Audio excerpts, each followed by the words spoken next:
muy difícil que en una hora uno trate de explicar, digamos, cada una de estas patologías. Voy a tratar de ser sintético, que se queden principalmente los conceptos y cuál es el manejo sobre todo. El tema en realidad cada uno es sencillo, sino que es un poco largo, así que vamos a sintetizarlo para poder cumplir con el horario, ya que a las 5 de la tarde tienen clase ustedes con el doctor Cabrera, ¿no? Entonces, vamos a cumplir con el horario.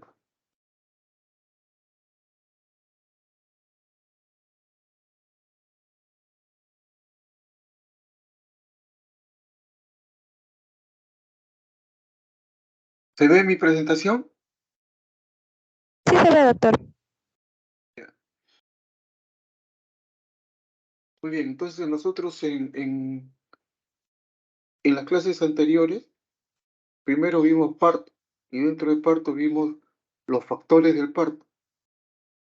Y dijimos que los factores del parto eran tres: el feto y sus anexos, el canal, fundamentalmente el canal óseo, la pelvis ósea, y la dinámica, que se refiere a la contracción uterina.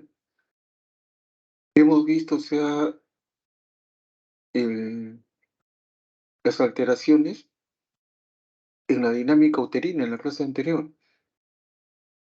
Ustedes han estado haciendo, creo que el día de ayer han hecho una clase sobre distosia del feto, presentación, deflexiones, etcétera. Entonces ahora vamos a hacer la clase sobre distosia de los anexos. Estos anexos incluyen placenta, membranas y cordón umbilical. Para hacer lo que son distocias de placenta, no va a ser posible, sería demasiado, porque los problemas de placenta, ¿no? La placenta previa, el DPP, la basa previa y todo lo demás que viene de anomalías, ¿no? De la placenta, la insuficiencia placentaria y todo ese problema es muy largo, imposible hacerlo en una hora. Como ustedes ven, lo de placenta, que van a tener clases sobre hemorragia en la segunda mitad del embarazo, ahí normalmente se ven los problemas de placenta. Entonces ahí van a poder ustedes revisar eso. El día de hoy nos vamos a abocar principalmente a lo que son las anomalías o distocias del cordón umbilical, del líquido amniótico y lo que es la ruptura prematura de membranas, que son tres tipos de patologías más o menos frecuentes y que ustedes tienen que conocer. ¿Ya? Al final de la clase ustedes van a recibir las preguntas que crean conveniente. De repente van a crear como tarea algunos puntos que no hemos podido revisar. Por ejemplo, ustedes lo que es anomalía de placenta, revisen. Y va a quedar como tarea, por decir, los quistes placentarios. Eso no tiene en realidad mucha importancia, ¿no? Calcificaciones de la placenta, cosas de ese tipo de alteraciones, eso lo pueden revisar fácilmente. Y lo que es el DPP, la placenta previa, que también son distocias de la placenta, eso se ve cuando vean la hemorragia de la segunda mitad del embarazo. Bien, entonces vamos a comenzar el día de hoy con lo que son las distocias del cordón umbilical, también conocidas con el nombre de distocias funiculares. Cuando ustedes escuchen ese término funicular, se refiere al cordón umbilical. Bien, entonces, en el cordón umbilical pueden haber una serie de anomalías, ¿no? Que están en relación al cordón mismo, como los nudos, anomalía de vasos, ruptura del cordón. Puede haber anomalías de longitud, ¿no? Cuando el cordón es muy largo, se pueden formar nudos verdaderos, o se puede prolaxar el cordón, o pueden haber circulares en algún segmento del cuerpo, ¿no? Cuando es el cordón breve, no va a dejar que la presentación florece, se va a quedar ahí con la presentación alta. Sobre todo eso se ve más en empoálicos, ¿no? Encefálicos, también no baja la cabeza, está alta y uno no sabe por qué. Dice, pues si el tamaño de la cabeza es normal, la pelvis es normal, ¿por qué no baja el bebé? Es un cordón muy breve, o sea, un cordón de 10 centímetros más entre el ombligo y la placenta. Si ustedes lo fuerzan, se puede arrancar el cordón. Y le da una hemorragia interna al feto y se muere. Hay que tener mucho cuidado. También pueden haber anomalías de la inserción del cordón, ¿no? Como el cordón marginal o en raqueta, se le llaman. O sea, el cordón se inserta en el borde de la placenta, simula una raqueta, ¿no? O la inserción velamentosa, cuando el cordón se inserta en las membranas. No se inserta directamente en la placenta, sino se inserta en las membranas oculares. Y a través del amnion y collo, por ahí discurren los vasos, hasta llegar a la placenta. Eso es lo que va a dar origen a la vasa previa, ¿no? O sea, van a haber algunos vasos que van a pasar por delante de la presentación y se pueden romper y originar sangrado. Pero también hay anomalías de ubicación con relación al feto. Ahí tenemos los circulares y los prolapsos principalmente.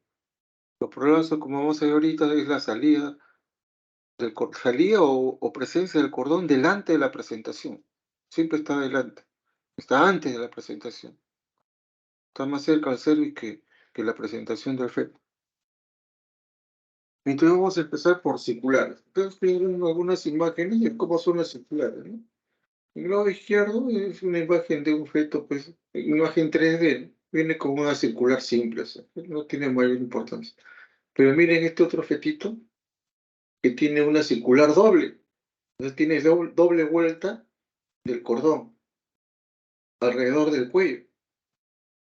Estos son peligrosos, porque en el momento del parto, el circular se ajusta y el feto se puede asfixiar, se puede morir. Entonces, actualmente nosotros cuando tenemos circulares dobles o triples, lo estamos operando. Normalmente le programamos para cesárea y lo operamos, ¿no? Miren abajo, en las imágenes inferiores, ustedes ven ahí que hay como 3, 4 vueltas del cordón a través del cuello. Entonces una circular pues múltiples, tiene 3 vueltas ahí.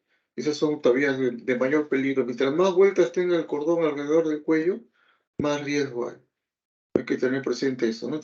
Recuerden también que las circulares no solamente se producen alrededor del cuello, se pueden producir alrededor del brazo, alrededor del pie, alrededor del tórax. A cualquier nivel se puede enredar el cordón, darse vuelta y eso se llama circular. Indudablemente eso se produce cuando el cordón es muy largo y de pequeño se comienza a enrollar con el cordón en algún segmento del cuerpo. No recuerden entonces eso. Entonces, de las distocias funiculares, la más frecuente es la circular doble. La circular simple mayormente no es problema, ¿no? Entonces, la circular simple, como ven en la imagen, es simplemente el cordón que sale de la placenta, se va alrededor del cuello y se inserta en el ombligo del feto, ¿no? Entonces, ¿qué se entiende por circular? Como el enrollamiento del cordón alrededor de un segmento del cuerpo fetal. Recuerden que las circulares están entre el 15 y 30% de todos los partos. En un estudio que hicimos en la maternidad de Lima, encontramos que alrededor del 24% de los partos normales salían con circular. Se venían con su circular simple, su mayoría.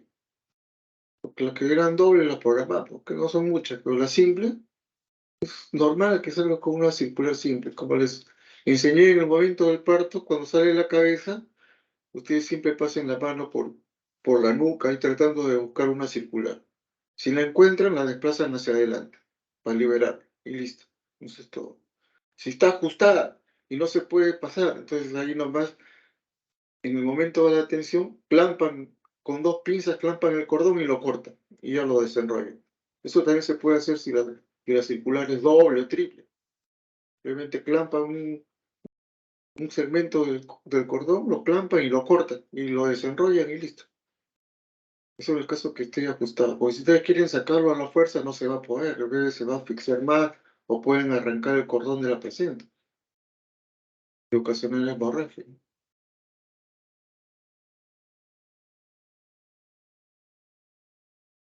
Muchas veces estas circulares son pues, de muy difícil diagnóstico y se pueden detectar durante el trabajo de parto por las alteraciones que provocan en los latidos cardíacos, ¿no? Ustedes saben que los DICs, que son caídas de la frecuencia cardíaca, los DIC 1 son fisiológicos, los DIC 2 son patológicos y los DIC 3 o DIC variables son ocasionados por compresión del cordón.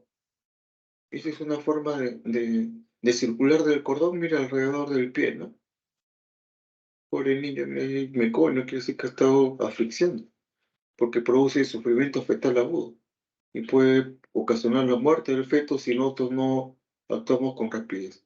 Actualmente la ecografía nos permite hacer el diagnóstico de distosia folicular, de circular. Antes era mucho más difícil, ¿no? Otro de los grandes problemas que puede ocasionar el cordón son los nudos del cordón umbilical. O sea, el cordón se puede anudar, ¿no? ¿Y a qué se debe? Se debe a que el feto, al comienzo del embarazo, se comienza a mover alrededor del cordón. Se mueve, se es chiquito y tiene un cordón muy largo. Comienza a darse vueltas alrededor del cordón y se puede producir un nudo verdadero. Esta incidencia es muy baja, es menos del 1%, bajísimo. Yo habré visto en toda mi vida cuántos nudos verdaderos. 2 veces que los 2 nudos. Y falsos nudos sí he visto algunos, 3, 4, 5, algo así.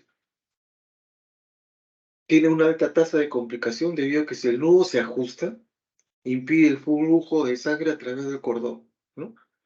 Entonces, si se ajusta, no pasa sangre. Si no pasa sangre, el feto se asfixia. Comienza a asfixiarse, entra en hipoxia y se puede morir, ¿no? Entonces hay que tener mucho cuidado con estos nudos. Obviamente los nudos que yo encontré, ese par de nudos, fueron hallazgos. O sea, eran partos que yo estaba atendiendo, partos vaginales, y encontré el nudo. Nació con un nudo verdadero, increíble. Y el niño nació bien, ¿eh? Pero no siempre nacen bien. A veces el cordón se va a ajustar y ahí viene el problema, que es un sufrimiento y puede volverse bebé.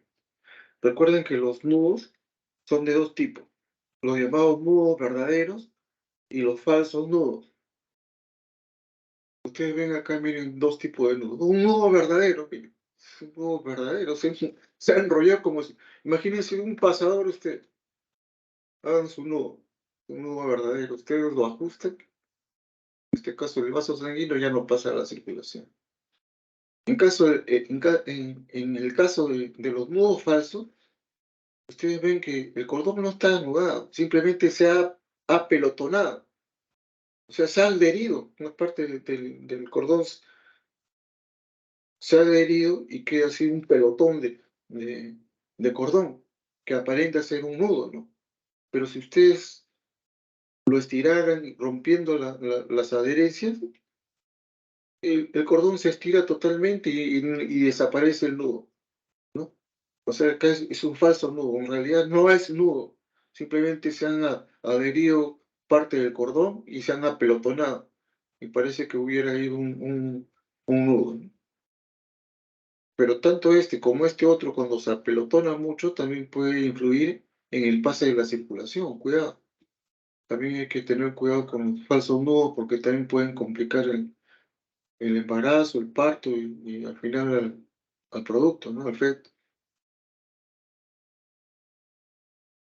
Muy bien, hemos visto entonces las circulares, que es el enrollamiento del cordón a través del segmento del cuerpo fetal, que son las circulares. La mayoría, ya les he dicho, el 23 circulares simples, parto normal, y un porcentaje menor circulares dobles o triples que hay que hacer necesario, programar, cuando lo hemos detectado nosotros por ecografía, ¿no? De esta manera no hay forma de detectarlo. Luego hemos visto los nudos, el nudo verdadero y el falso nudo. Cuando se detectan, mejor es operarlo. Si no se detectan, van a ser hallazgos o de repente va a alterar los latidos cardíacos fetales y nosotros vamos a terminar operándola por sufrimiento fetal agudo. A veces nosotros vamos a operar a una paciente por otro diagnóstico, ¿no? Por decir podálico. Ustedes abren un podálico y resulta que ahí encuentran que había un nudo verdadero. Son cosas que pueden suceder, ¿no? Pero hay que tener presente eso que no son de diagnóstico tan fácil. En cambio, el prolapso del cordón umbilical sí es más fácil de diagnosticar, porque se puede diagnosticar con el tacto vaginal. Ustedes van a palpar el cordón, ¿no? Y también pueden hacerlo por ecografía. Entonces, ¿cuáles son los tipos de prolapso del cordón? Son cuatro. Uno es el procúbito del cordón. Dos, la procidencia. Tres, el prolapso del cordón. Y cuatro, la laterocidencia. Empecemos por el procúbito del cordón. Hagámoslo más desde el punto de vista clínico, ¿no?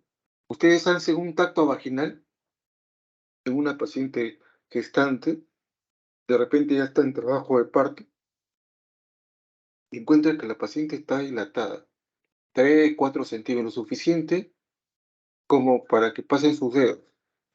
Las membranas están íntegras, pero antes de llegar ustedes a la cabeza, al polo de presentación, van a palpar el cordón.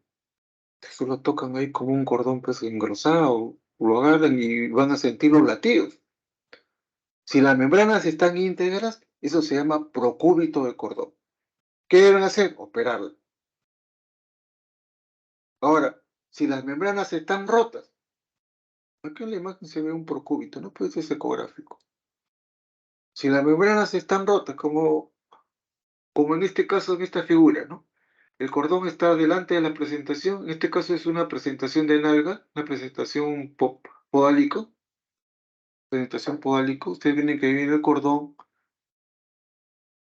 está a nivel del cervix el cordón, pero las membranas están rotas, la paciente está perdiendo líquido.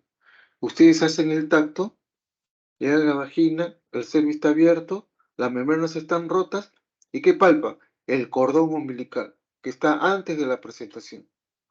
¿Cómo se llama eso? Procidencia del cordón. ¿En qué se diferencia el procúbito? Que en el procúbito las membranas están íntegras. En la procidencia, las membranas están rotas. ¿Y el cordón dónde está? A nivel del cervix. No se sale todavía. Está ahí a nivel del cervix, no sale hacia la vagina. Y si el cervix sale a nivel de la vagina, ¿cómo se llama? Eso se llama prolapso del cordón. O sea, las membranas están rotas, el cuello está abierto y el cordón sale a través del cervix. Llega a la vagina y en algunas ocasiones sale hasta afuera, sale por la vulva. Mira, como esta imagen de la derecha, aunque no está muy clara, ustedes ven cómo el cordón sale a través de la vagina hasta afuera. Esto es la forma más peligrosa, porque acá se puede morir el feto. ¿Por qué? Porque la presentación, sobre todo si es de cabeza, va a comprimir el cordón y va a suprimir la circulación. O sea, no va a circular sangre. El feto va a entrar en hipoxia, hace sufrimiento fetal agudo y se puede morir. Esto es lo más difícil, digamos, en lo que se refiere al prolapso del cordón, ¿no? Entonces, ustedes visualizan el cordón, lo pueden visualizar así, que se sale hasta afuera, está hecho el diagnóstico. No necesitan más, tienen que tocar el cordón si que todavía hay pulsaciones, si hay latidos. Si ya no hay latidos, ya se orbitó el feto. No hay nada que hacer. Si hay condiciones para que haya parto vaginal, parto vaginal. Si todavía hay contracciones, ¿qué es lo que deben hacer?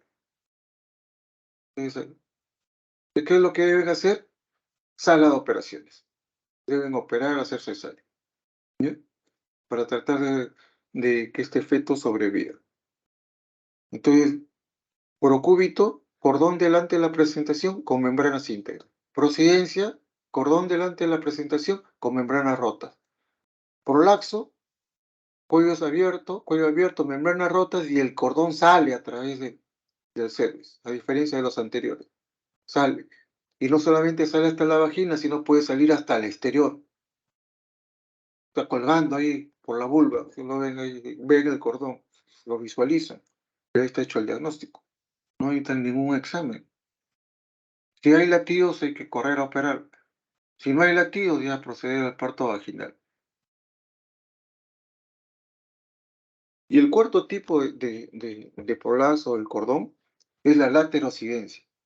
¿no? Entonces el cordón se sitúa lateralmente junto a la presentación, así como está acá en la imagen de la derecha arriba. Ustedes ven que el cordón umbilical está casi a nivel de la región temporal, ¿no? Al lado de la oreja, ahí está.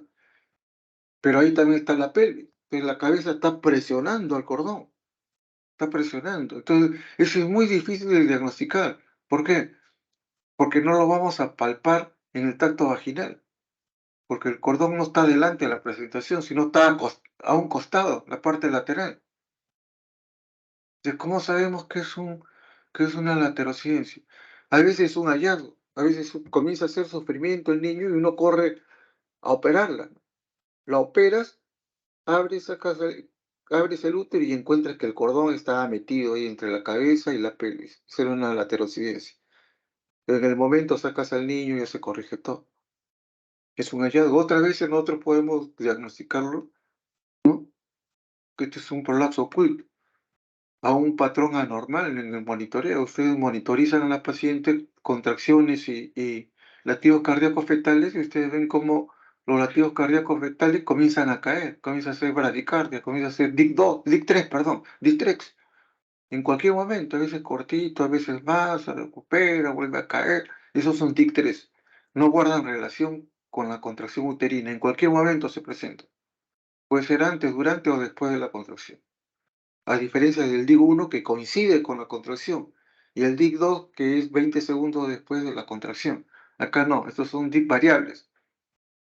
¿A qué se deben los DIC variables? Se deben a compresión funicular. El cordón está siendo comprimido. Lo más frecuente es la laterocidencia. ¿Por qué se puede ocasionar la laterocidencia? Muchas veces la laterocidencia se ocasiona cuando la cabeza está alta y ustedes rompen la membrana para que la cabeza encaje, pero en el momento que la cabeza está encajando, se mete por un costado del cordón y ahí lo comprime. Y comienza la alteración de los latidos cardíacos, comienza a ser DIC3. Ustedes terminan operándola, haciéndole cesárea y encuentran que el problema había sido que el cordón se había metido a un costado de la pelvis, entre la cabeza y la pared de la pelvis. Y entonces hay que tener presente eso. Es un tipo de prolapso donde el cordón no está delante de la presentación, sino está a un costado. Y la cabeza la va a comprimir contra la pelvis y le va a ocasionar hipoxia. Y ustedes terminan operándola por sufrimiento fetal agudo y el hallazgo va a ser encontrar el cordón acá al costado. Si no lo detectan, no se dan cuenta, el feto se puede morir. ¿Ya? Entonces es bien importante hacer acá el monitoreo porque nos va a ayudar a hacer el diagnóstico. El manejo del texto prolapso ya le dice que hay que evaluar siempre la condición fetal, ¿no? Hay que ver si hay condiciones para un parto vaginal. Solo en el prolapso del cordón, cuando se sale hasta afuera, es el más peligroso. Hay latido. Entonces, ¿qué hacen? La ponen a la paciente en posición genupectoral, ¿no? O sea, primero la arrodillan y lo hacen de que su pecho choque con, con el suelo, o sea, con el suelo, con el piso de la camilla. Entonces, en esa posición, ustedes hacen un tacto vaginal y rechazan la presentación. Por si la cabeza, ustedes la rechazan, que no compriman al cordón, porque si lo comprime, el feto se puede morir, ¿no? Pueden administrarle oxígeno incluso para mejorar la oxigenación en estos casos. Si la expulsión es inminente, pueden darle parto vaginal, pero no lo creo. Si no, tienen que ser cesárea. Y ustedes van rechazando la presentación hasta llegar a sala de operaciones. Ustedes llegan a sala de operaciones y hasta el momento que la van a cortar, a operar, ustedes están rechazando la presentación. Entonces solamente y el médico tiene segundos para sacarlo. Normalmente entran en una cesárea con anestesia general y entran en un plano y sacas al niño rápidamente para que no se muera. Eso es lo importante.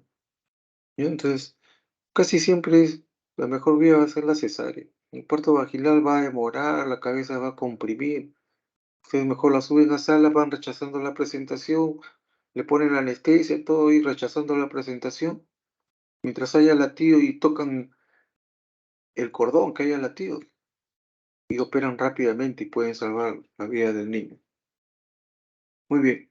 Todo eso con respecto a las distocias funiculares. Ustedes pueden hacer las preguntas del caso al final de la presentación, si no nos vamos a demorar mucho. Ya cualquier pregunta que quieran hacer sobre distocias funiculares, me la hacen al final de la clase. ¿Ya? Muy bien. Entonces ahora vamos a ver lo que son las anomalías del líquido amniótico. Ustedes saben que el líquido amniótico se produce principalmente de la orina del feto y del agnios, pues se llama amniótico, por transudación del agnios,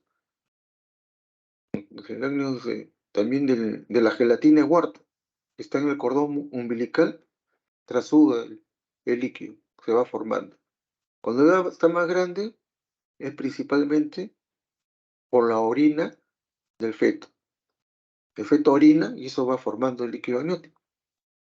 Entonces, ese líquido amniótico va a cumplir una función de protección, va a proteger al feto, le va a proporcionar un ambiente adecuado, tanto de temperatura, ¿no? Para que el feto pueda moverse, para que esté, digamos, confort, que tenga algo de confort ahí dentro del útero y lo va a proteger de cualquier golpe, de cualquier cosa, ¿no? Que pueda recibir.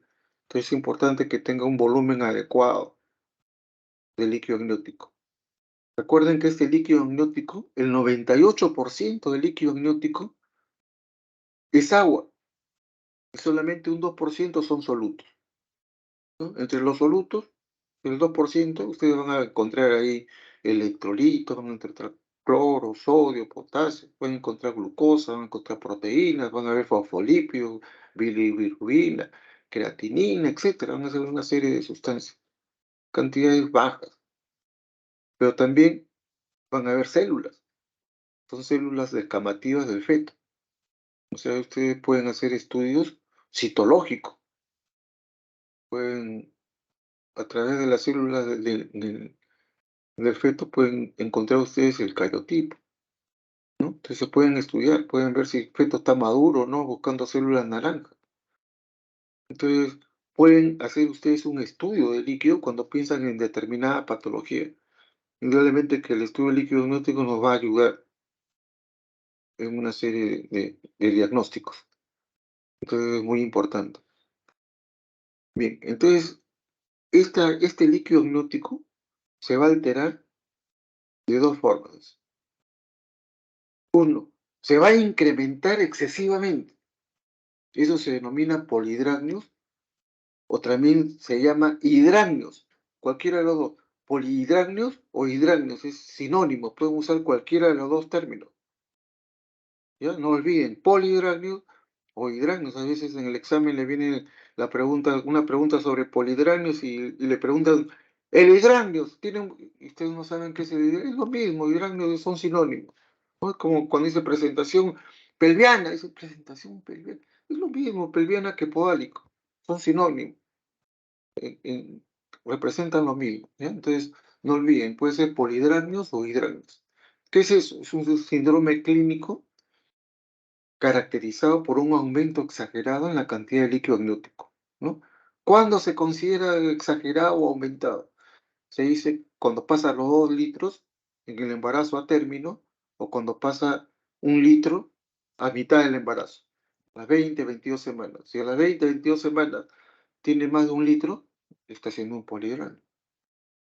Y en el embarazo a término tiene más de 2 litros, es un polihidramio. Mira, hay pacientes que llegan a acumular 3, 4, 5 litros de líquido amniótico. Entonces van a ver ustedes que va a tener una sobredistensión uterina y abdominal. Y eso le va a provocar una serie de síntomas, como va a ver ahorita. ¿Cómo se clasifican estos polihidramnios? Se clasifican de dos maneras, ¿no? Agudo o crónico. El agudo es más o menos el 2% y se produce en el segundo semestre. O sea, a partir alrededor de las 20, ¿no? Puedes repartir las 3 semanas, pero es más frecuente alrededor de las 20 semanas. Y se desarrolla rápidamente en pocos días. O sea, de repente se le comienza a hinchar la barriga a la paciente. No sé por qué. Por el aumento del líquido. De la señora, cuando es severo, va a producir problemas, no va a tener dolor abdominal, va a tener dificultad respiratoria, o sea, una línea ortopnea, no tolera el decúbito, se asfixia, no puede respirar, ¿no? El abdomen puede haber edema en el abdomen, la vulva y las extremidades inferiores también pueden presentar edema. La paciente, como el útero está comprimiendo vísceras, estómago, va a tener náuseas y vómitos, compresión del estómago. ¿No? El edema es porque el útero está tan crecido que lleva el diafragma hacia arriba, te comprime los pulmones de la mamá y la señora no puede respirar. Interesantísimo, ella no aguanta, como le digo, el decúbito. Y si no se hace un tratamiento oportuno, se va a producir el parto pretérmino, más o menos alrededor de las 28 semanas, o sea, terminando el segundo trimestre y empezando el tercero, ¿no? Si nace a esa edad, antes de las 28 semanas, el pronóstico perinatal es reservado, en realidad es malo, pocos sobreviven antes de las 28. Hay supervivencia, sí, pero no la adecuada. Normalmente la supervivencia se da después de las 29 semanas, tiene mucho mejor posibilidades de sobrevivir que menos de las 28. Entonces eso hay que tener presente a la hora que hacemos nuestro manejo, ¿no? En cambio, el polidrenio crónico, este se va a producir tardíamente, en el tercer trimestre, o sea, después de las 28 semanas, y no comienza bruscamente como el anterior, sino tiene un comienzo, sí, poquito a poco, ¿no? Insidioso.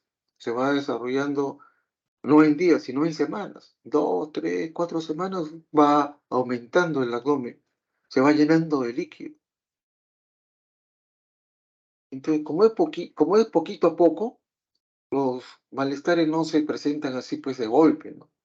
Sino va a ir yendo lentamente. ¿A qué está asociado? Normalmente este tipo de poligranio está asociado a alguna enfermedad de fondo, ¿no? Si bien es cierto que la mayoría no se conoce la causa, 25 a 40% no se conoce la causa, pero hay un 20 o 25% que se debe a diabetes mellitus. Hay otro 20 o 25 también que se debe a malformaciones fetales, ¿no? Hay un 8 o 10% que se debe al embarazo múltiple. Mira, embarazo múltiple no solamente es el embarazo gemelar, a veces triple, cuádruple, quíntuple. Pero más bebés, más riesgo de hacer un poligrano, ¿no? De este tipo, de tipo 2 crónico.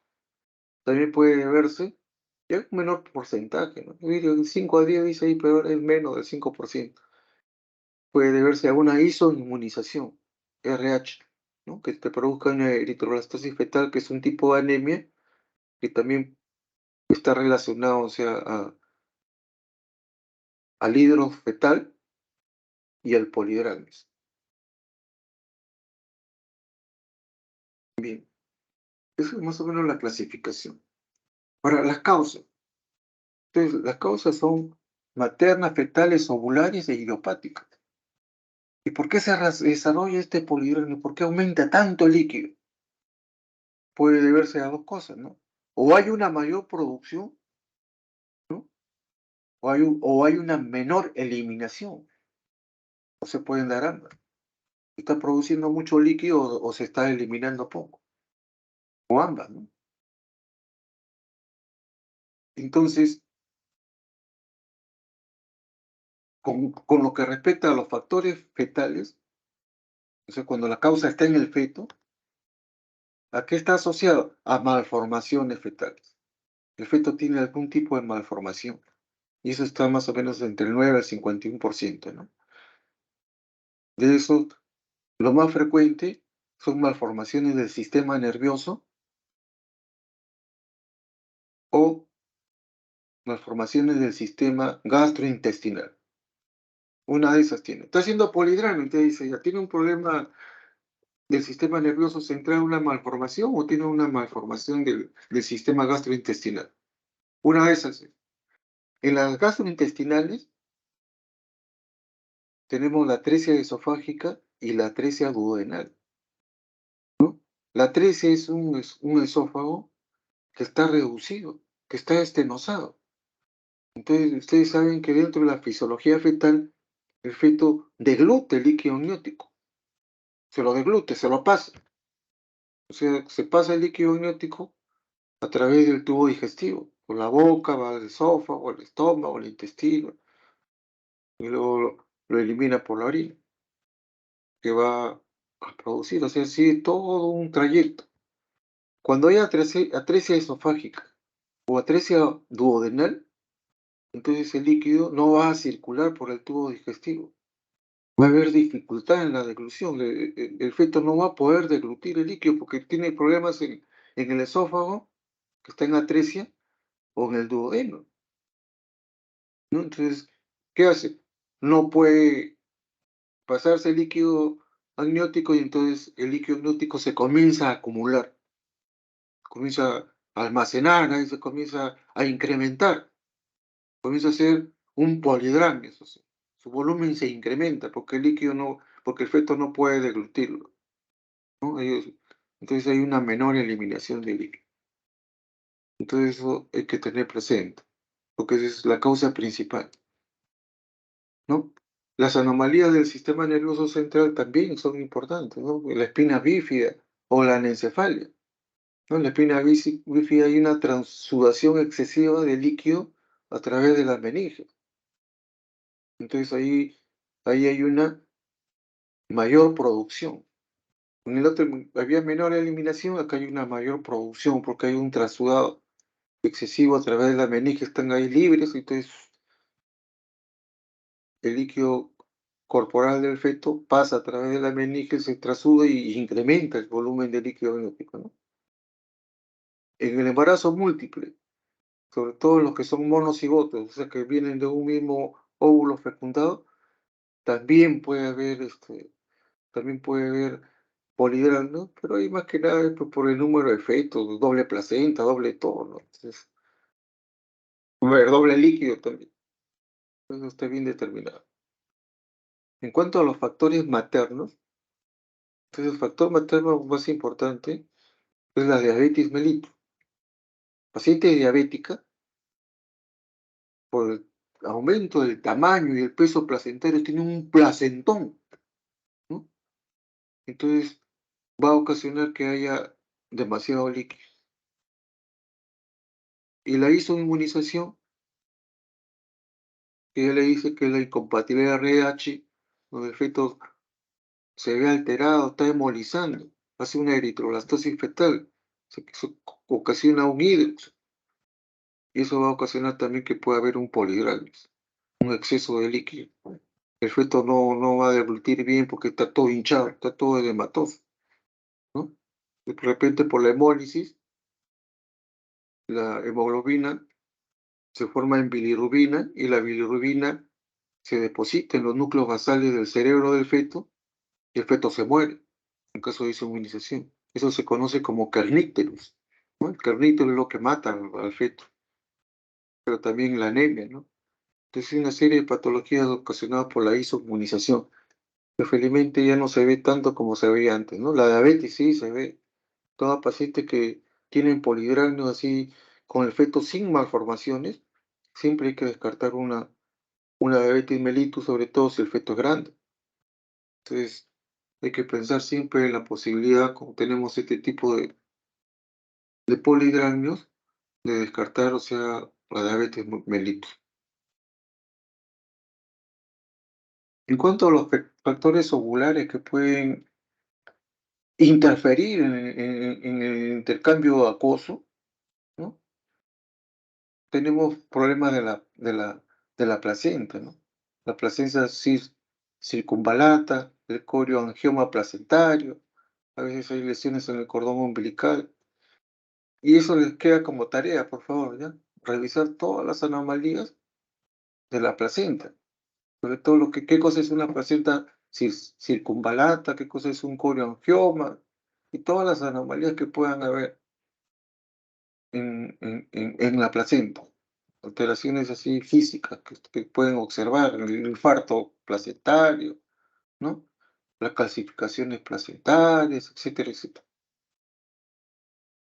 Y la mayoría de los casos son idiopáticos, o sea, no llegamos a conocer los casos, no llegamos a conocer las causas.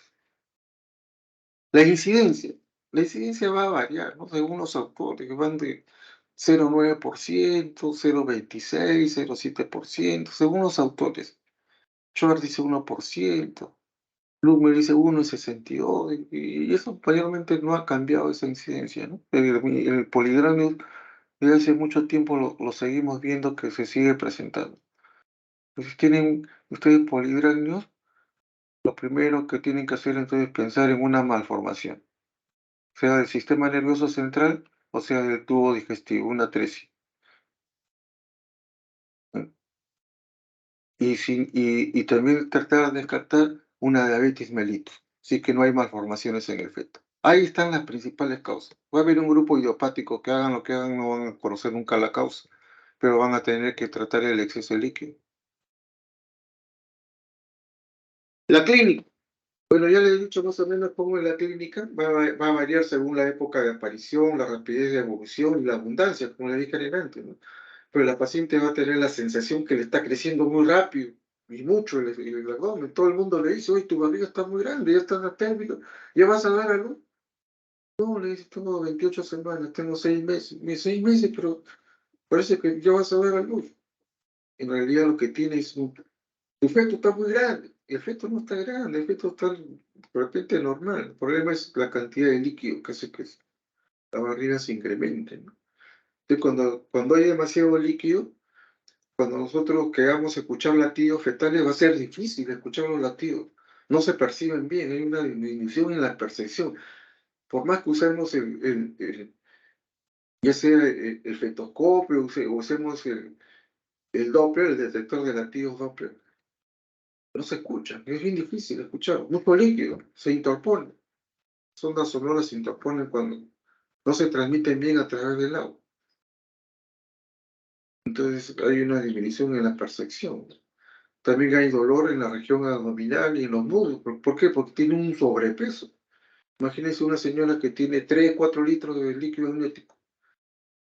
Más el embarazo, está teniendo 3, 4 litros, 3, 4 kilos de más que va a tener ella que soportar, y eso le va a ocasionar dolor, pues, en los muslos, también en la columna, ¿no? Porque la barriga la va a tratar de llevar hacia adelante, y ella, para compensar no irse hacia adelante cuando esté de pie, los músculos espinosos, los músculos de la espalda se van a contraer para tratar de mantener el equilibrio, ¿no? Sobre todo en bipedestación.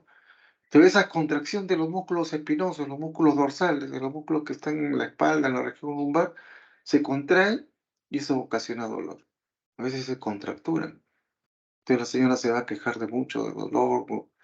La dificultad respiratoria es lo peor, ¿no? Como ya le dije, aumenta el líquido, el útero crece, lleva todo hacia arriba, incluido el diafragma. El diafragma se eleva, el diafragma es el músculo que divide el abdomen del tórax. Entonces el diafragma se eleva hacia arriba y va a comprimir los pulmones. Entonces los pulmones no se van a poder expandir bien. Entonces la paciente no va a poder respirar en forma adecuada. Va a tener dificultad para respirar. ¿Cómo se llama eso? Disney. A veces la disney es tan marcada que se vuelve ortopnea. ¿Qué quiere decir eso? Que ya no puede mantenerse echada, porque inmediatamente aparece la disney. No puede respirar. Tiene que dormir semisentada o sentada para poder respirar y poder dormir. Ustedes van a ver, si la examinan, el paciente está con taquimia, está con dificultad respiratoria, ven un crecimiento exagerado del abdomen, usted en la altura uterina, usted en 45 de altura, 50 centímetros de altura, un crecimiento exagerado. La piel está agrietada, pues su primer parto, sobre todo, se forman cualquier cantidad de estrías, y así no sea primer bebé, la piel se ha estirado tanto que se comienza a agrietar, se forman estrías por todos lados. Aparece edema suprapúbico, vulvar, en los miembros inferiores, ¿no? Y ya, bueno, acá estoy repitiendo las Disney que ya les dije. También pueden aparecer náuseas y vómitos por la compresión que hay sobre el estómago, sobre las vísceras digestivas. Entonces la paciente va a tener náuseas, puede llegar a vomitar porque el útero está tan crecido que está comprimiendo todo, el estómago, el duodeno, todo lo comprime. Entonces eso puede ocasionar náuseas y vómitos, ¿no? Si ustedes palpan el útero, no solamente está sobredistendido, sino es fluctuante, como si tuviera líquido dentro. Su contenido es muy difícil de palpar. Si ustedes quieren hacer las maniobras de Leopold, ahí no van a palpar nada. No van a palpar, no van ni el polvo de presentación, no van a saber si está encefálico o saber dónde está el dorso. Es muy difícil porque ese abdomen no solamente está crecido, sino que está a tensión, está muy tensionado y a veces doloroso, ¿no? Cuando no está muy a tensión, entonces el peloteo fetal sí aparece y es fácil. Entonces puede haber peloteo fetal fácil cuando no está a tensión, porque el feto va a estar ahí como nadando ahí en el líquido, entonces la cabeza se va a ir de un sitio para el otro, eso podrían sí encontrar el peloteo, ¿no? El cuello va a estar largo, pero dehiscente. Los latidos cardíacos fetales apenas los van a escuchar, pero no en frecuencia, la frecuencia puede estar normal, sino que el volumen de los líquidos, o sea, mejor dicho, el sonido de los latidos van a estar disminuidos. ¿Cómo hacemos el diagnóstico?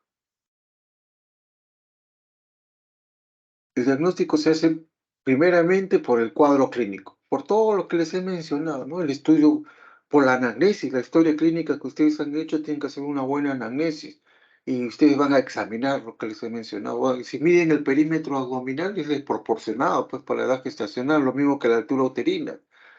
Las partes fetales difícilmente las van a escuchar, las van a palpar, digo, y difícilmente van a escuchar los latidos, ¿no? Y el abdomen, como les he mencionado, está a tensión. Entonces, clínicamente ustedes pueden hacer un diagnóstico fácil de lo que es polidramio.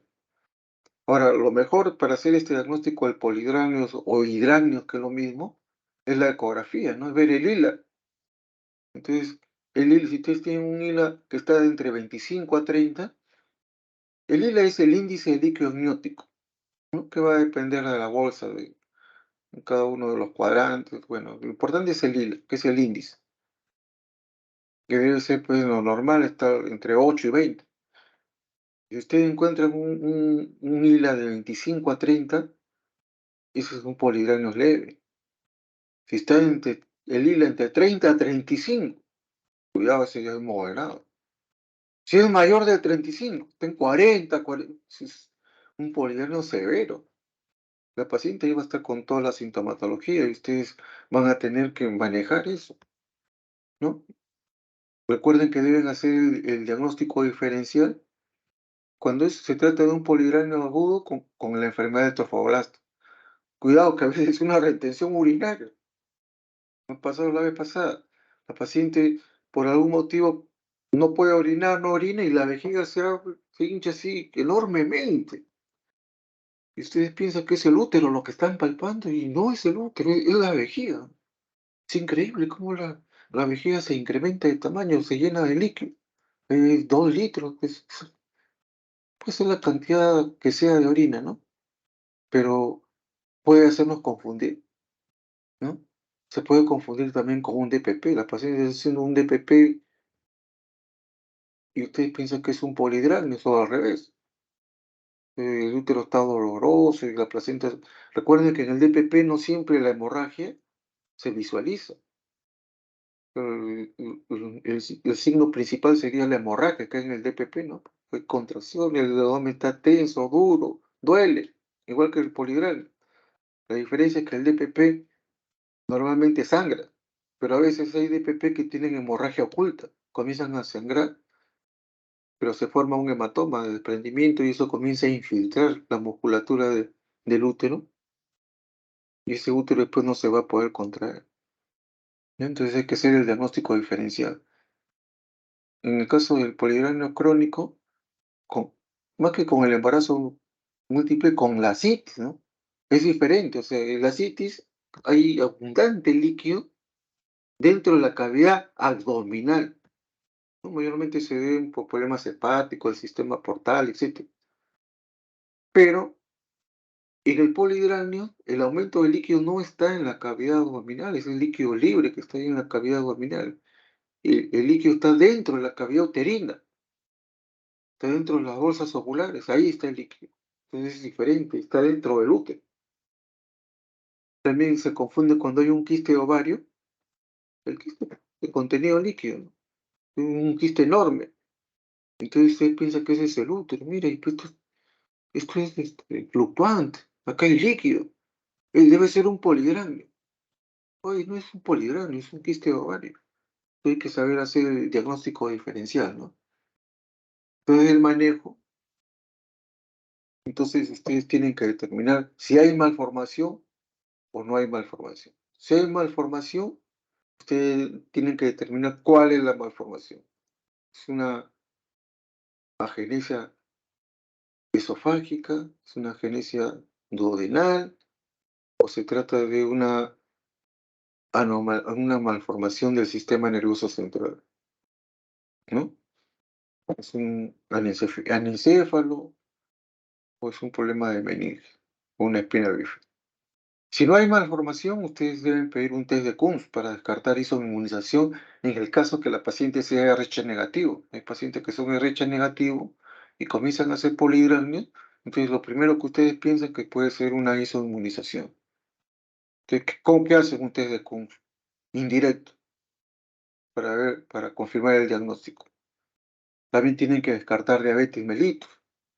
Pues la diabetes mellitus no se descarta en el embarazo midiendo la glucosa o la glicemia. La glucosa basal no se hace así el diagnóstico de diabetes mellitus durante el embarazo o diabetes gestacional. Tiene que ser una prueba de tolerancia a la glucosa. Eso sí nos hace el diagnóstico de diabetes, ¿no? Y también descartar cualquier tipo de enfermedad infecciosa, sobre todo el torcho, ¿no? De la sífilis, que pueden ocasionar también poligral. El tratamiento durante la gestación fundamentalmente se basa en reposo. El paciente tiene que estar en reposo. Hay que observar, ¿no? Y hacer profilaxis, no va a venirse el parto prematuro. No hay que administrar diurético. Eso es bueno. ¿Por qué? Porque el diurético va a disminuir el volumen intravascular de la madre y eso va a significar una menor perfusión de sangre hacia el útero y placenta, por tanto al bebé. Entonces no se recomienda diurético. En el caso de que el polidrenio sea severo, va a haber ocasiones que vamos a tener que punzar y sacar líquido iterativo. A veces no basta una sola vez, sino de forma, digamos, seriada, ¿no? Varias veces. Cada vez que la paciente tenga demasiadas molestias, va a haber que punzarlo, ¿no? Y eso se hace con seguimiento ecográfico. Se inserta una cánula número 18 en el abdomen, debajo del ombligo, hay que punzar ahí el abdomen, con una guía ecográfica, lógicamente. ¿Cuánto se saca? Los volúmenes varían, ¿no? Desde 750 mililitros hasta más de 2 litros. Pues he tenido pacientes que le han sacado 3 litros, 3.500. Lógico que no se puede sacar de golpe todo, pero va a depender mucho de la cantidad de líquido que tenga la paciente, de los síntomas que tenga. Pero con eso no le vamos a solucionar el problema extrayéndole líquido, pero sí le vamos a mejorar muchísimo sus síntomas, su malestar. La paciente ya va a poder respirar, va a poder desplazarse, le van a aliviar mucho el dolor, el peso, etcétera. Entonces es importante hacer la extracción del líquido amniótico, ¿no? La amnioextracción. Si la paciente está con amenaza de parto pretérmino o está con alguna afección respiratoria, otra vez hay que volver a hacerle el procedimiento, repetir. Lo importante es que que el parto no sea pues antes de las 34 semanas, que es la edad adecuada, ¿no? Lo que puedan hacer. Antes pueden hacer problemas de membrana hialina, distrés respiratorio, se puede morir el feto, o tener algún tipo de complicación que hay que evitar. Después de las 34 semanas ya disminuye bastante eso, ya el surfactante se ha producido, se le pone su betametasona y todo, y se puede darle parto vaginal. En algunos casos me refiero, ¿no? Cuando no se puede controlar mucho el líquido, pues por más que le estás extrayendo, se vuelve a formar rápidamente. Y esto es continuo, ¿sí? Cada rato también ya el paciente ya no tolera eso. Lo mejor ahí es terminar el embarazo, pero que llegue a las 34 semanas cuando menos.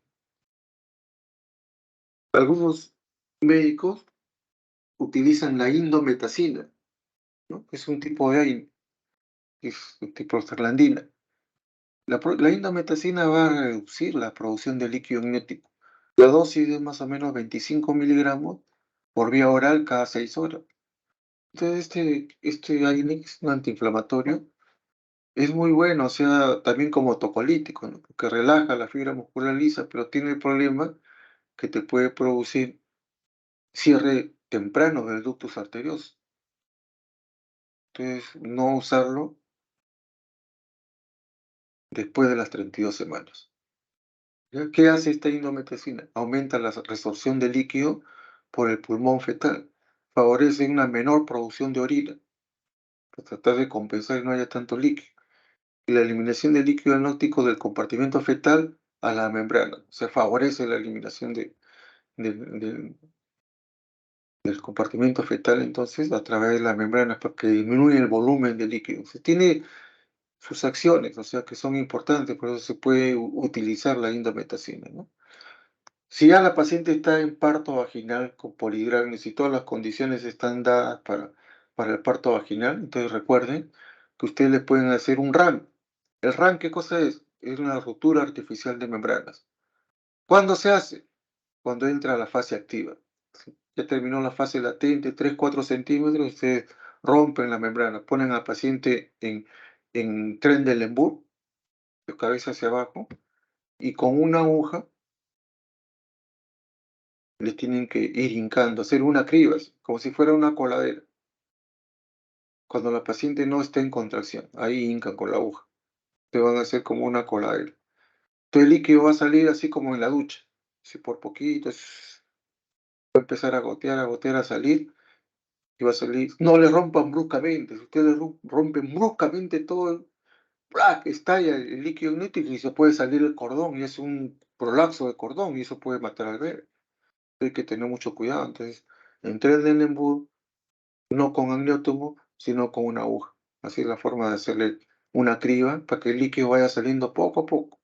Que va saliendo, saliendo, saliendo el líquido ya, hasta que ya salió lo suficiente, ya la cabeza se encaja y se puede producir el rayo, la tensión del parto, ¿no? Recuerden que el pronóstico va a depender mucho si hay malformaciones o no.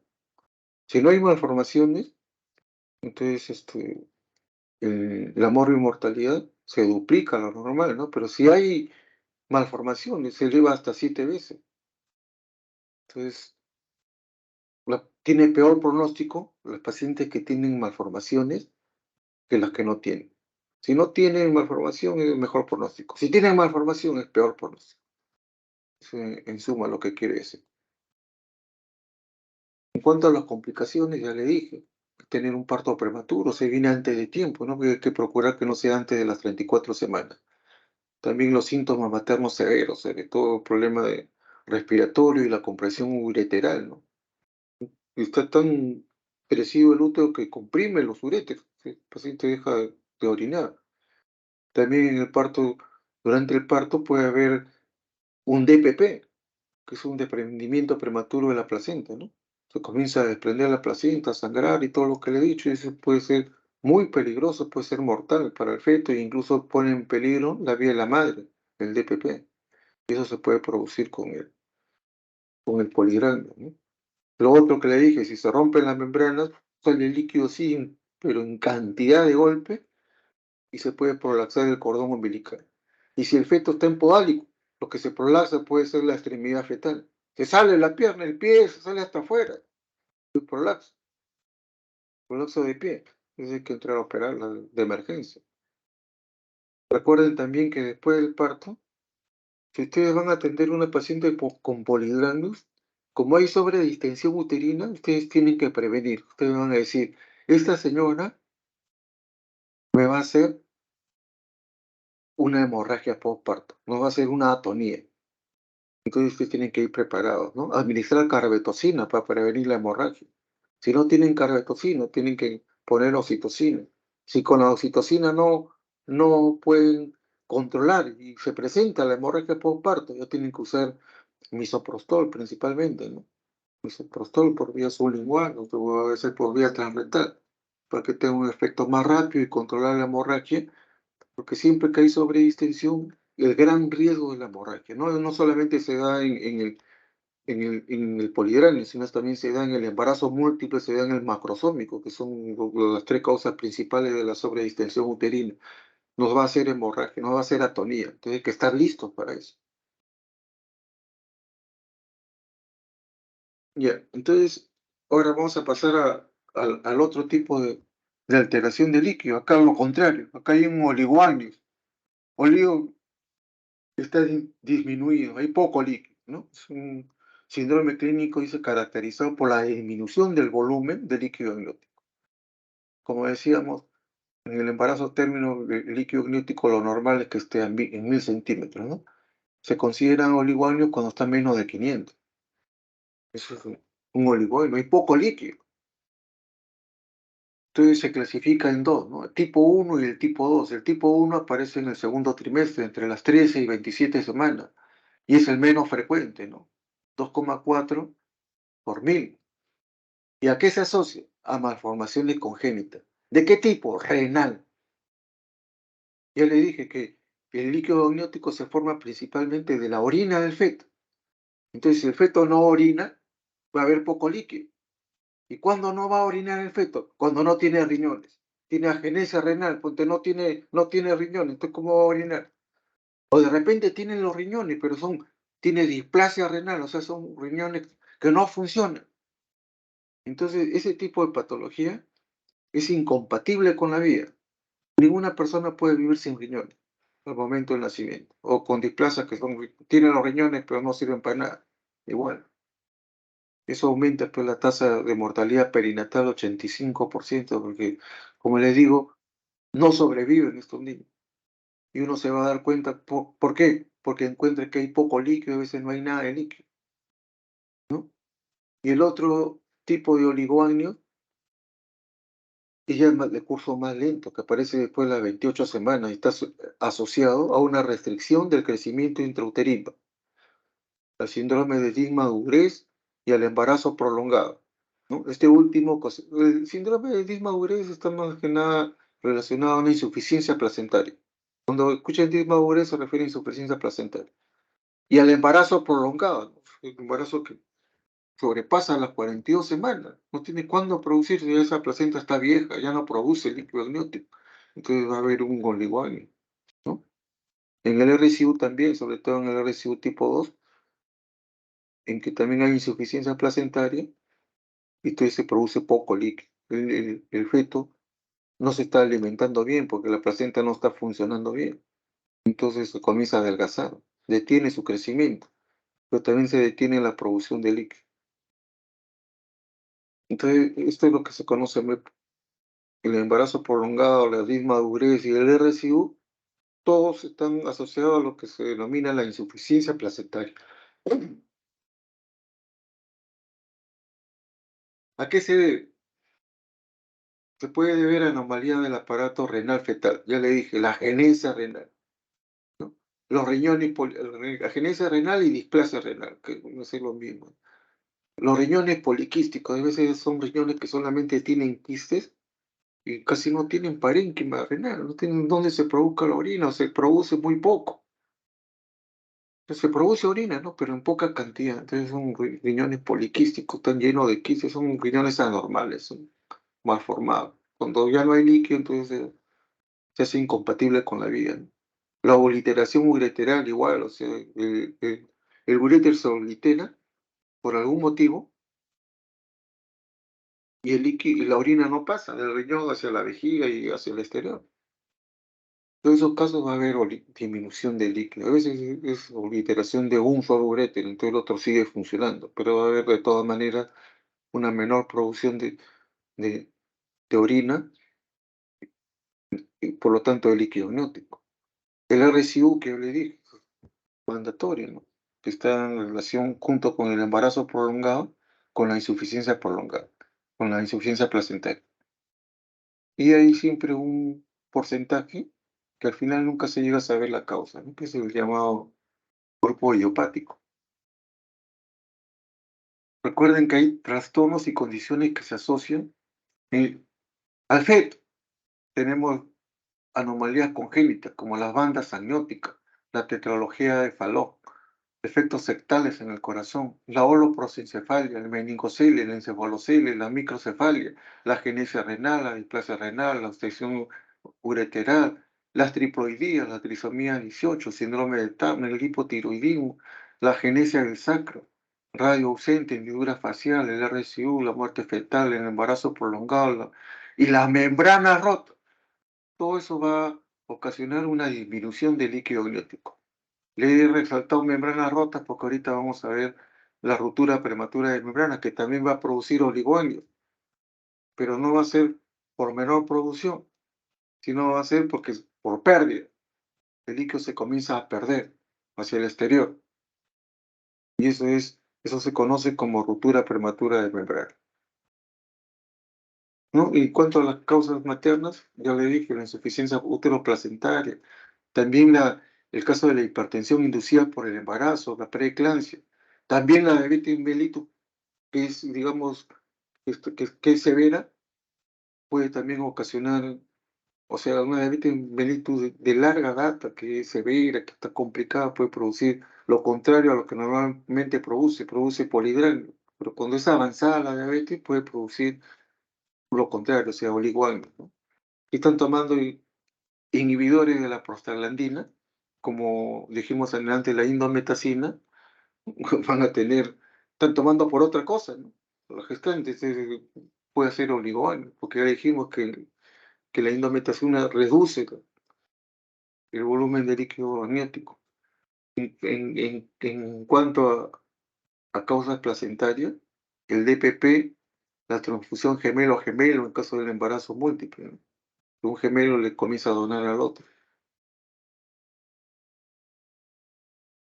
La clínica, hay poco crecimiento abdominal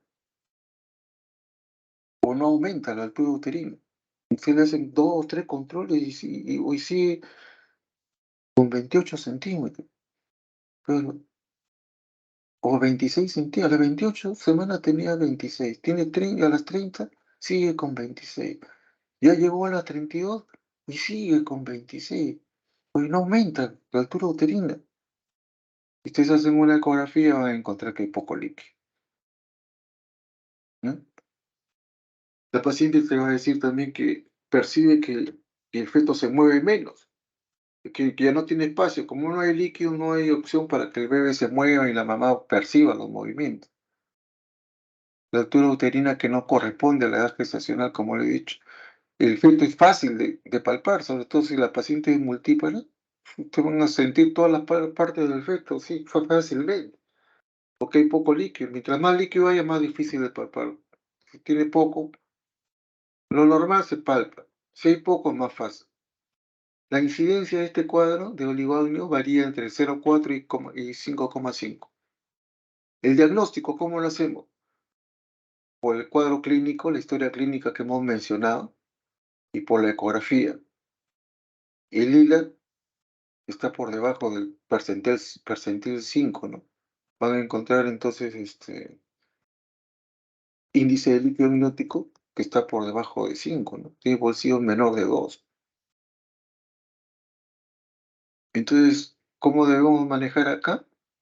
Con una año infusión. O sea, nosotros podemos infiltrar líquido dentro de la cavidad para que el feto pueda cumplir mejores con sus funciones.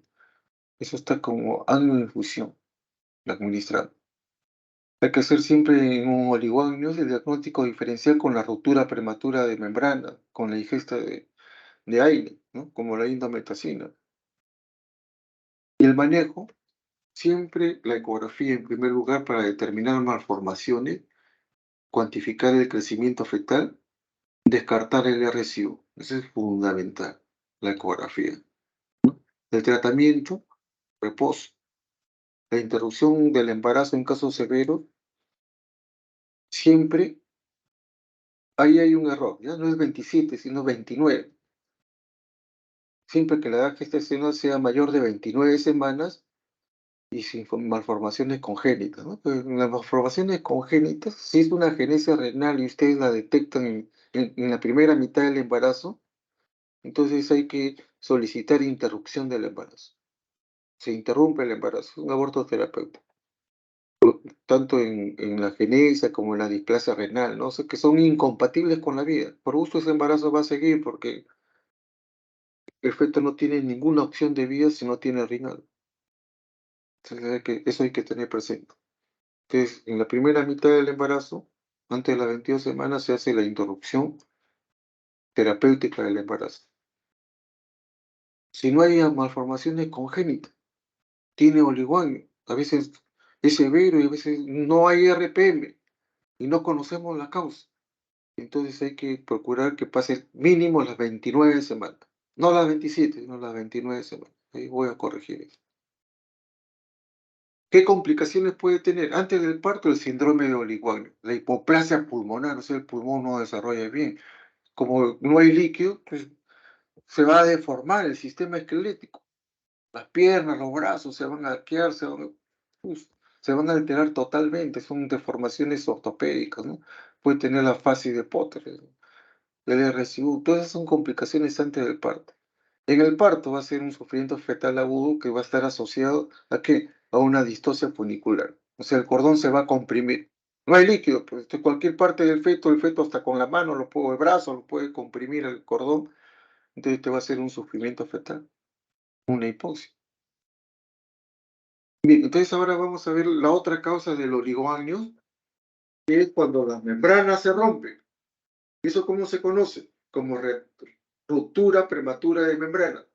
Recuerden que esa ruptura prematura de membranas, se rompe la membrana, es a partir de las 22 semanas, se llama ruptura prematura de membrana. Y si se rompe antes, no se llama ruptura prematura de membrana, se llama aborto inevitable. Vamos a suponer que las membranas se rompieron a las 10 semanas, 14, 18, 20, no interesa, antes de las 22. Eso no se llama RPM, se llama aborto inevitable. ¿Qué hay que hacer? Evacuar el producto, terminar el embarazo, cuando se rompen las membranas en la primera mitad. En realidad, cuando se rompen las membranas en cualquier etapa del embarazo, el manejo es evacuar la gestación, excepto cuando está entre las 26 y 32 semanas, que hay que tratar de llevarla a las 34, en lo posible. O sea, un tratamiento conservador, a pesar que las membranas están rotas y hay riesgo de infección, tenemos que tratar de llegar a las 34 para que tengan mayor posibilidad de supervivencia. ¿Ya? Pero rotura prematura de membranas, el producto va a estar mejor afuera que adentro porque tiene el riesgo de infectarse ahí adentro. Si es antes de las 22 semanas, antes de las 26 semanas se evacúa simplemente. No se da tratamiento conservador. Si tiene ya más de 34, igualito se evacúa. Si está a término, se evacúa. Solamente se tiene un tratamiento conservador entre las 26 y 32 semanas. Y eso es un adelanto de lo que vamos a ver ahorita. Entonces, ¿qué cosa es una rotura prematura de membrana que ustedes lo van a conocer siempre como RPM? Entonces, RPM, ¿qué cosa es el RPM? La rotura prematura de membrana. Es la solución de continuidad de las membranas ovulares. Se rompen el corio y en el ángulo. ¿Y qué hace eso? Que el líquido se salga, se sale hacia el exterior, ¿no? Esto se considera RPM, como les digo, ya no es 20 semanas, sino 22 semanas, y antes del inicio del trabajo de parto. O sea, después de las 22 semanas y antes del inicio del trabajo de parto. Se han roto las membranas, se ha producido esa solución de continuidad de las membranas ovulares y el líquido empieza a salir. Eso es el RPM. Etiología. ¿Cuáles son las causas? En primer lugar, las infecciones, ¿no? Infecciones genitales, infecciones de vagina, la vaginosis bacteriana.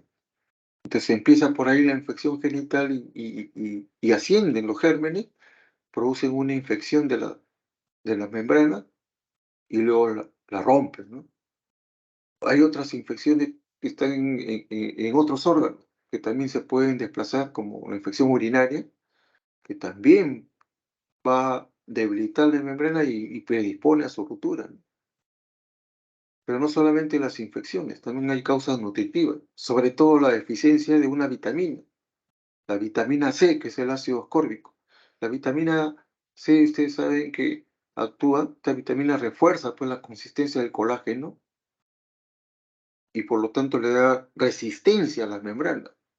Si hay un déficit de vitamina C, las membranas se van a hacer frágiles, van a ser fáciles de romperse, entonces se rompen espontáneamente. Y ustedes no saben por qué, bueno, es señora desnutrida, no tiene buenos niveles de ácido ascórbico y por eso se ha roto la membrana. Y el tercer grupo son las traumáticas, ¿no?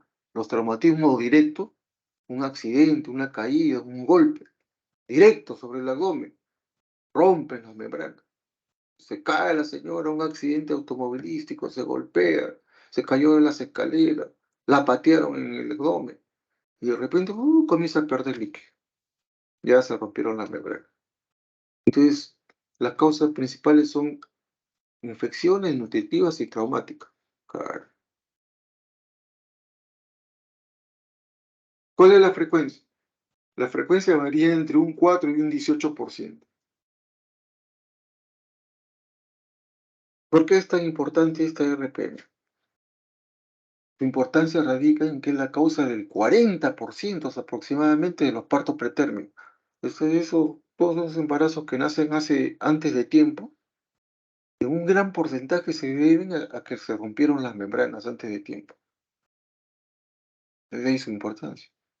¿Y qué factores te pueden predisponer a que se rompa la membrana? La multiparidad, ¿no? Señores que he tenido 6, 7, 8, 9, 10, sí, se predispone a que se rompa. Las presentaciones y situaciones anómalas, el efecto está intraverso, o sea, normal, se estira de un lado, se puede romper. El polidrama, donde hay una sobredistensión uterina, ¡pah!, puede estallar también y se rompe la membrana. Las malformaciones fetales, también, ¿no? Un hidrocéfalo, cualquier que haga sobredistensión puede romper, o sea, ¿no? Las membranas y se ocasiona la RPM. La incompetencia cervical. La incompetencia cervical es cuando una mujer se embaraza con un cuello dilatado. O sea, la dilatación la tiene antes de embarazarse. El cuello está abierto, ¿no? Incompetencia cervical pasa a la bujía de Hegel de número 8 o más. O ecográficamente ustedes miden el orificio cervical interno mayor de 8 milímetros. Entonces es un cuello incompetente. El cuello está abierto, entonces las membranas tienden a protruirse por ahí y ¡plac!, se rompen. Entonces salen como bolsa en reloj de arena primero. Quedan libres ahí en la vagina, se rompen, y se infectan y se rompen. O en forma traumática se estenosan y se rompen. Entonces la incompetencia cervical es un factor predisponente. La desproporción cefalopélvica también, ¿no? Pero eso es un feto que de repente encajó a las 36, 37 semanas, pero encajó mal, con algún grado de, de flexión. Entonces eso puede también ocasionar, ¿no? Recuerden que la presentación podálico también es mucho más frecuente que en el cefálico, la ruptura prematura de membrana. ¿Cómo se clasifica? Hay dos tipos de rupturas, ¿no? La alta y la baja. En la ruptura alta ustedes examinan y palpan la membrana íntegra, pero la paciente está perdiendo líquido. En cambio, en la ruptura baja, ustedes hacen el tacto y ya no encuentra bol magnet. No hay bolsa.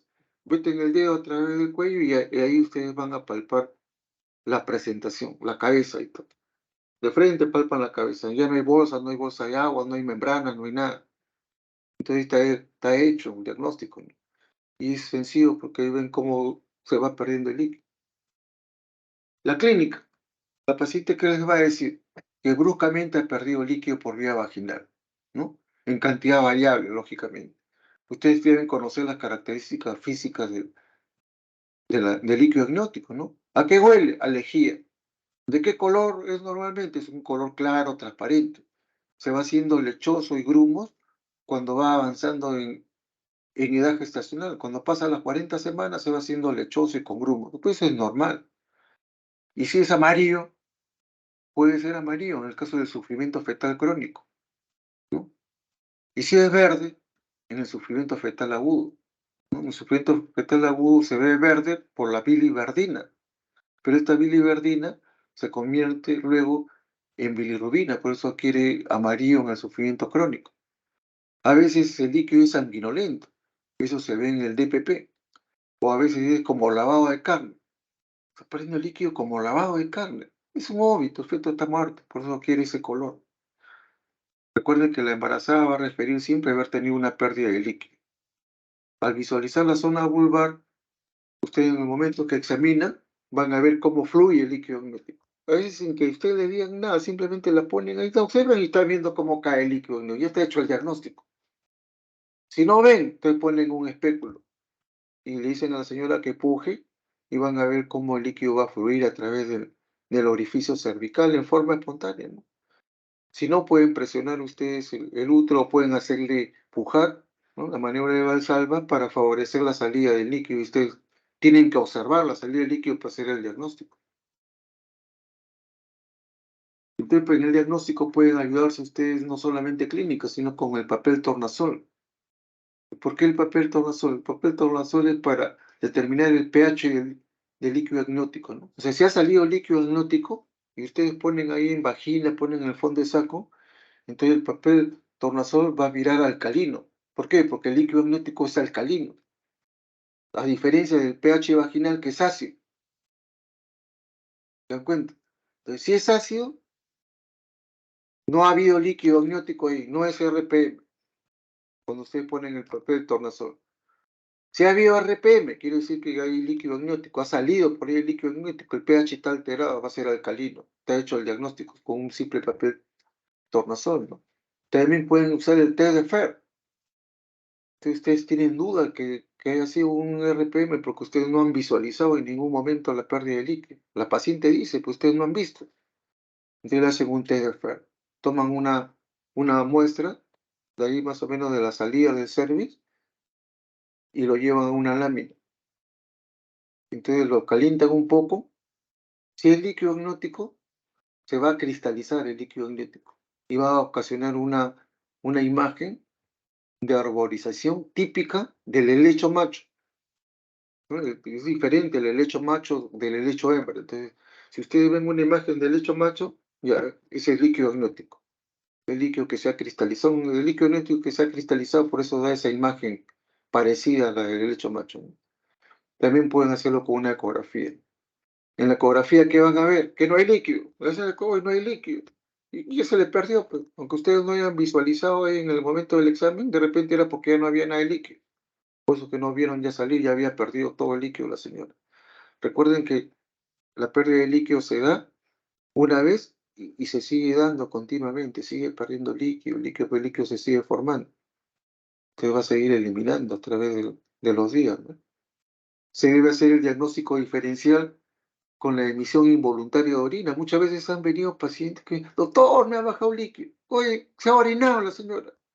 Y piensa que es líquido amniótico, porque ¿a qué huele? Huele a orina, no huele a líquido amniótico, que el olor es típico de lejía, ¿no? A veces una hidrorrea, ¿no? Que es una secreción, un flujo normal que aparece ahí en el cuello. A veces un flujo vaginal abundante, como una leucorrea cuando hay algún tipo de infección, ¿no? La rotura alta de membranas también puede ser que ustedes ven las membranas íntegras abajo, pero está fluyendo líquido. Y es que se trata de una rotura alta. El tratamiento. Dentro de las medidas generales, cuando tienen ustedes un RPM, deben hospitalizar a la paciente. Segundo, reposo absoluto. Tercero, hay que restringir tactos vaginales. No se puede estar haciendo tacto cada rato a la paciente. Cuarto, hay que administrar en forma profiláctica antibióticos de amplio espectro. ¿Como cuáles? pueden dar cefalosporinas, ¿no? Cefazolina, por decir, 1 gramo cada 6 horas, ¿no? ¿Desde cuándo se da? A partir de las 6 horas después de producida la ruptura ya se considera contaminada y a partir de las 12 se considera infectado. Entonces a las 6 horas yo le comienzo a administrar el antibiótico, una cefalosporina. En cuanto a las medidas específicas, el tratamiento definitivo de la ruptura prematura de membranas es la interrupción del embarazo. Antes de continuar, por si acaso yo hablé con el doctor Cabrera el día de hoy y me dijo que no iba a hacer su clase a las 5, sino que iba a hacer la clase a las 6. Y que yo, como es una clase muy larga, que yo usara los minutos que crea conveniente después de las 5, no hay problema, porque la clase del doctor va a ser a las 6 de la tarde, me dijo. ¿Ya? Me olvidé de comunicarle eso al comienzo de la clase. Entonces vamos a usar unos minutos más hasta concluir la clase, porque son 3 clases en una, estamos reduciendo al mínimo, pero es lo que nos han indicado, así que vamos a seguir. Entonces le decía, en las medidas específicas del tratamiento definitivo de la RPM es la interrupción del embarazo y evacuación del producto. Lo que le decía al comienzo, ustedes tienen que terminar el embarazo si ya las membranas se rompieron. ¿Por qué? Por el riesgo de infección. El paciente se infecta, puede hacer una sepsis, shock sepsis y se muere. O termina en histerectomía. Entonces es muy peligroso una infección después de una rotura prematura de membrana. Entonces, si tiene menos de 26 semanas, hay que terminar inmediatamente el embarazo. Si ya llegó a las 34 semanas y tiene ruptura, hay que terminar el embarazo. Si está a término, con mayor razón. Algunos autores le dan 12 horas, otros dicen 24 horas como máximo, y si no ha nacido espontáneamente, no ha iniciado su trabajo de parto, le inducen para evitar la infección, y eso que está con antibióticos, todas las medidas generales que le he dicho, restricción de tactos y todo lo demás. ¿Ya? Entonces, el gran problema es entre las 26 y 32 semanas, cuando el niño tiene posibilidades de supervivencia. Hay posibilidad de que ese niño se salve, ¿no? Pero a las 26 semanas es muy chiquito, a las 29 es mínimo, pero hay que tratar de que llegue a las 34. Si llega a las 34, normal, ya pueden hacer, terminamos el embarazo. Pero para eso, ustedes, o sea, si están entre las 26 y las 34, ustedes dan tratamiento conservador, no evacúan, lo hospitalizan, restringen los tactos, dan antibióticos, como todo lo que dijimos anteriormente. Pero además hay que monitorizar. ¿Qué cosa? En primer lugar, el pulso. Cuando una paciente se infecta con ruptura prematura de membrana, lo primero que se le va a alterar es el pulso, le da taquifignia. Entonces, si está haciendo taquifignia, hay que terminar inmediatamente el embarazo. Imagínense, está con 100, 120 latidos la mamá. Ya se infectó. Pero no tiene fiebre, no, ya nada. Hay que terminar el embarazo, ya empezó la infección, ya está infectada esa señora. Entonces, el pulso.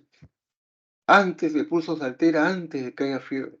Si hay fiebre, peor, ahí ya ni qué pensarlo, te enfrentas, terminar el embarazo, normalmente sale a operación. Hay que también controlar los latidos fetales, pues el feto se infecta, comienza a hacer sepsis, se puede morir, hace sufrimiento fetal. Entonces es fundamental monitorizar no solamente el pulso y la temperatura, sino también los latidos fetales. Hay que monitorizar también las características del líquido, si este líquido se va haciendo purulento, ¿no? O tiene mal olor. Hay que hacer hemogramas seriados para ver si que los leucocitos comienzan a aumentar o si hay desviación izquierda. Y el PCR, ¿no? Que es un reactante de fase aguda, un reactante inflamatorio. Cuando el PCR se altera, ya nos dice que la paciente ya está haciendo en un estado inflamatorio, probablemente por la infección que tiene por el RPM. En cualquiera de esos parámetros, cualquiera que se altere, hay que terminar el embarazo inmediatamente. Cualquiera de ellos. Si está haciendo leucocitosis, desviación ya hay que terminar el embarazo, aunque no haga fiebre. Si el PCR se elevó de más, ya hay que terminar el embarazo. Si el líquido comienza a oler mal, hay que terminar el embarazo. Si se alteró la temperatura, está haciendo fiebre, hay que terminar. Si solamente se ha alterado el pulso, tiene más de 100, hay que terminar el embarazo. Porque ya la paciente está infectada. Entonces ahí es el riesgo de que se complique, puede hacer una sepsis y se muera. ¿Cuáles son esas complicaciones? La principal, la más importante es la infección, lo que le dije, que es una corioamnionitis. Esta corioamnionitis le va a llevar a una sepsis. A veces la sepsis en el feto y se muere el feto, o puede llevar a una sepsis en la madre, ¿no? O se infecta todo el útero, aunque salga el feto, te hace una endometritis, esto es un cuadro de infección severa, una panmetritis. Es un foco infeccioso, comienza a mandar trombo séptico, émbolos sépticos, entonces hay que desfocalizar. ¿Cómo hay que sacarle el útero? Imagínate si de repente es una primigenia y su niño salió prematuro y lo perdió, y encima le van a sacar el útero, ya no va a tener opción de tener hijos. Entonces, mucho cuidado. Hay que evitar, por eso le digo, en cualquier momento hay que evitar la infección, que es lo más importante. Pero también hay que tener cuidado, como las membranas están rotas y la cabeza está alta, se puede salir el cordón. El prolapso del cordón se sale hasta afuera y eso también puede matar al niño. Pueden haber distocias de contracción. ¿No? Puede de repente hacer un parto precipitado, cuando arranca bruscamente y en una hora ya está afuera. La prematuridad, que es la principal complicación, pues, ¿no? El niño va a nacer prematuro. Nosotros vamos a tratar de llevarlo a las 34 semanas, pero igual es prematuro. Va a requerir todos los cuidados y tratamientos que se dan, ¿no? Pero la prematuridad es la principal causa de muerte perinatal, pues, en efecto, en el recién nacido. El sufrimiento fetal y la muerte fetal están latentes en todos estos tipos de RPM por el riesgo de infección, el riesgo de hacer hipoxia. Hay que verificar siempre la inmadurez pulmonar fetal debido al síndrome de distrés respiratorio, ¿no? Que son las causas más comunes de mortalidad y morbilidad neonatal. Es decir, distrés respiratorio, síndrome de membrana hialina. Entonces, eso nosotros podemos verificarlo haciendo un índice de modulación pulmonar desde el punto de vista ecográfico, que nos va a dar luz si el feto está maduro o no. Recuerden que el 28% de las pacientes con RPM antes del término presentan un cultivo positivo de líquido amniótico en el momento de la hospitalización. Entonces hay que, de ser posible, hacer siempre un cultivo, ¿no? Para saber qué germen es el que puede haber infectado o puede infectar el líquido amniótico y hacerle un antibiograma para darle el antibiótico adecuado. El pronóstico. El pronóstico es malo si no se inicia espontáneamente el trabajo de parto antes de las 24 horas de producida la ruptura. Por eso, en muchas escuelas, ¿no? A las 6 horas, no esperan, ya se rompió 6 horas, pero para eso está a término. Entonces, inmediatamente hay que iniciar la inducción. Eso si hay condiciones para inducir, lógicamente, pero ustedes se valen del índice de bicho. Si hay condiciones para inducir, inducen. No hay condiciones para inducir porque el feto está empodálico, está atravesado, es muy grande, etcétera.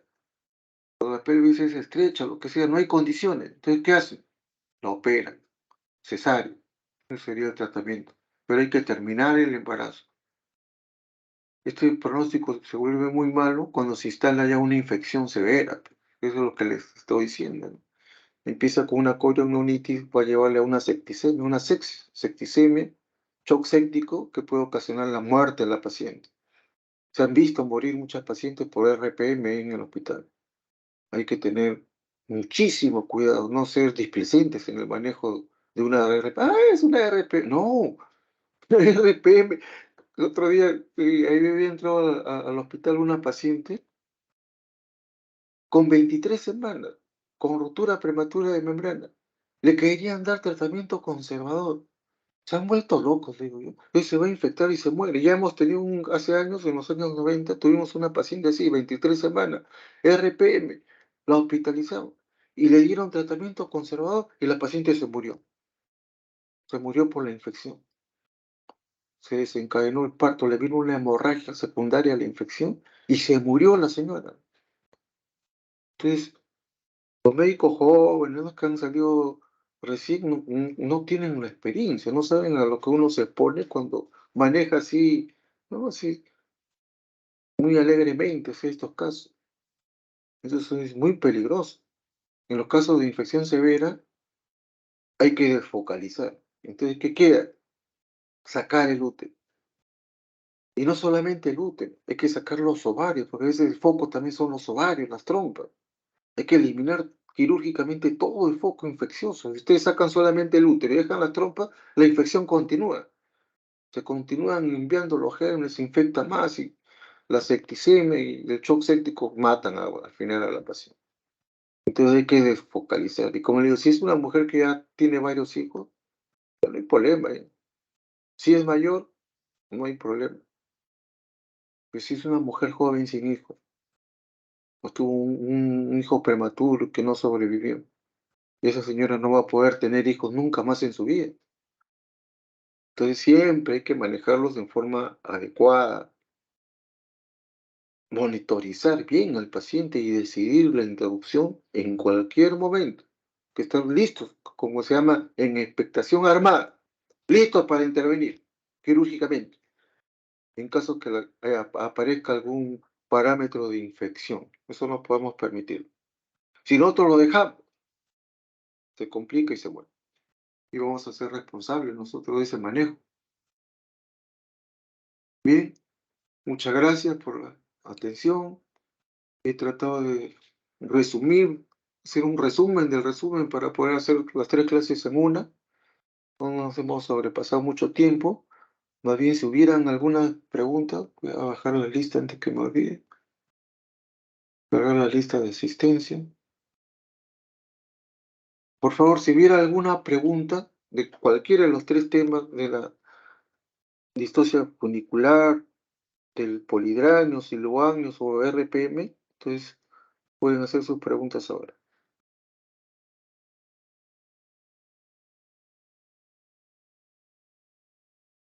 ¿No hay preguntas?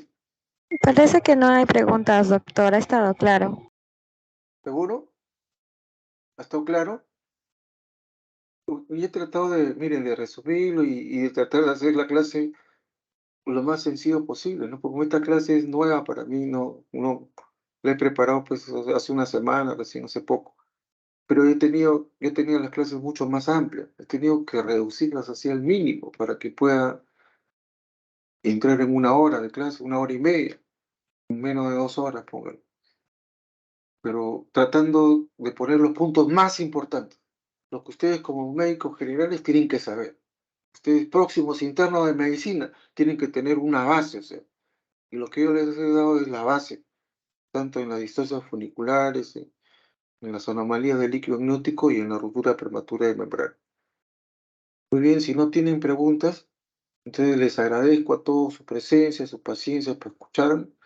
El día martes vamos a continuar con las clases que nos toca puerperio normal y patológico. También el puerperio es un capítulo, normal y patológico, 2 capítulos.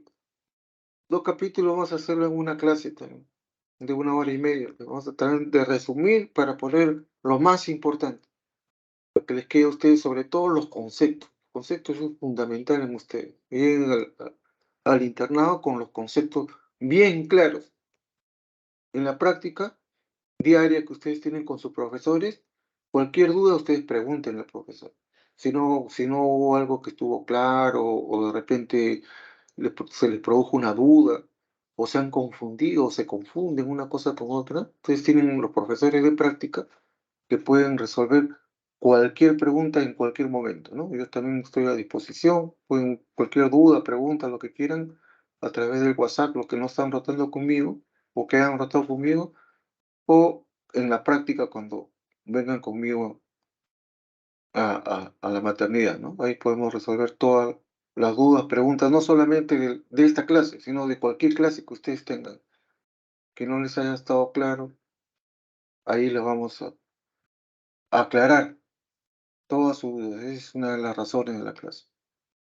Muy bien, muchas gracias a todos. Entonces nos estamos viendo el día martes. Que tengan todos ustedes un buen día. Gracias por su participación. Nos vemos. Doctor, disculpe, el día martes la clase también empezará a las 4 p.m. Sí, a las 4. ¿Está bien? Sí, doctor, está bien. Porque ya le he programado de 4 a 5 y media. 1 hora y media. Tratando de resumir lo principal nada más. ¿Ya? Ya, doctor, Bien, está bien. Muchas gracias. Hasta el gracias. martes. Y ya nos estamos viendo, chicos. Gracias, hasta luego. Chao, chicos, chao, chao, chao.